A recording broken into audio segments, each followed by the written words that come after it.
नीतीश का इस्तीफा, अब बीजेपी के साथ बनाएंगे सरकार। लालू बोले खेला बाकी है, नीतीश की सत्ता पलटेंगे। बीजेपी ने नीतीश कुमार को दिया समर्थन। बिहार के सीएम नीतीश कुमार ने एक बार फिर से इस्तीफा दे दिया और इस्तीफे के साथ ही उन्होंने राज्यपाल के सामने सरकार बनाने का दावा भी पेश कर दिया है। अपने दावे में उन्होंने बीजेपी के समर्थन की बात कही है। राज्यपाल ने नीतीश का इस्तीफा स्वीकार कर लिया और शाम को नीतीश कुमार नई सरकार के साथ शपथ ग्रहण करेंगे, जिसके साथ ही पिछले 4 दिन से पटना की सियासत में चल रहा एक नाटक समाप्त हो जाएगा। नीतीश कुमार इस्तीफा देंगे तो यह 25 जनवरी को ही साफ हो गया था। वो बीजेपी के साथ सरकार बना रहे हैं, यह भी साफ हो गया था, लेकिन समय लगातार आगे बढ़ रहा था और आज नीतीश कुमार ने करीब 11 बजे राज्यपाल को इस्तीफा सौंप दिया है। इससे पहले सीएम हाउस में नीतीश की पार्टी सांसदों और विधायकों के साथ मीटिंग हुई थी। यहां नीतीश ने अपने इस्तीफे का ऐलान किया। दावा किया जा रहा है कि इस बार भी नीतीश कुमार 2 डिप्टी सीएम के साथ शपथ लेंगे। ये दोनों डिप्टी सीएम बीजेपी के हो सकते हैं। भाजपा जेडीयू की तरफ से 14 मंत्री शपथ ले सकते हैं। जीतन राम मांझी की पार्टी ने भी 2 मंत्री पद की मांग की है। इधर पटना में आरजेडी की बैठक के दौरान तेजस्वी ने दावा किया कि असली खेला बाकी है।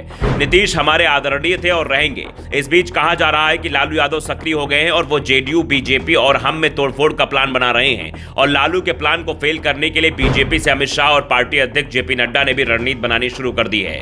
नीतीश को अपने विधायकों को साथ रखने के लिए कहा गया है। दावा किया जा रहा है कि नीतीश को सबसे ज्यादा डर ललन सिंह से लग रहा था, लेकिन अब कहा जा रहा है कि आरसीपी सिंह की हालत को देखने के बाद ललन सिंह ने भी सरेंडर कर दिया है। यानी जेडीयू में सेंधमारी अब लालू के लिए मुश्किल दिखाई दे रही है। तो दूसरी ओर बीजेपी की ओर से किसी भी परिस्थिति के लिए तैयार रहने का और लालू का खेल पलटने के लिए कांग्रेस और आरजेडी के विधायकों से संपर्क साधने खबरें भी आ रही हैं। दावा किया जा रहा है कांग्रेस के 10 से ज्यादा विधायक शाह और नड्डा के संपर्क में हैं। कांग्रेस को अपने विधायकों से संपर्क साधने में परेशानी का सामना करना पड़ रहा है। लालू ने इसे लेकर राहुल गांधी, मल्लिकार्जुन खड़गे से बात की है। आरजेडी कैंप का दावा है कि अगर कांग्रेस के विधायक एकजुट रहते हैं तो हम खेल पलट देंगे। अगर कांग्रेस के विधायक पाला बदल गए तो फिर जो विधायक एनडीए से बगावत करने की तैयारी कर रहे हैं वो भी पलटी मार जाएंगे।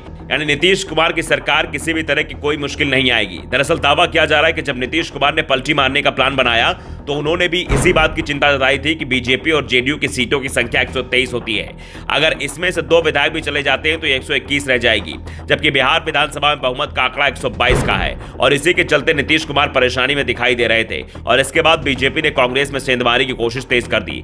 जब कांग्रेस के करीब 10 विधायकों को साथ लिया गया, उसके बाद नीतीश को आगे बढ़ने का संकेत दिया गया, जिसके बाद नीतीश कुमार ने पूरा खेल पलट दिया और वो इंडिया से एनडीए में आ गए। वैसे इस बार नीतीश कुमार के लिए सरकार चलाना उतना आसान भी नहीं रहने वाला है, क्योंकि कहा जा रहा है कि बीजेपी ने साफ कर दिया है कि नीतीश कुमार ये अंतिम पारी खेल रहे हैं। इसके बाद सीएम पद बीजेपी के हिस्से आएगा। बिहार में विधानसभा चुनाव 2025 के आखिरी में होना है। वैसे दावा तो यहां तक किया जा रहा है कि मार्च की शुरुआत में नीतीश कुमार बिहार विधानसभा भंग करने की सिफारिश कर सकते हैं। Bureau report, the Navdarpan news.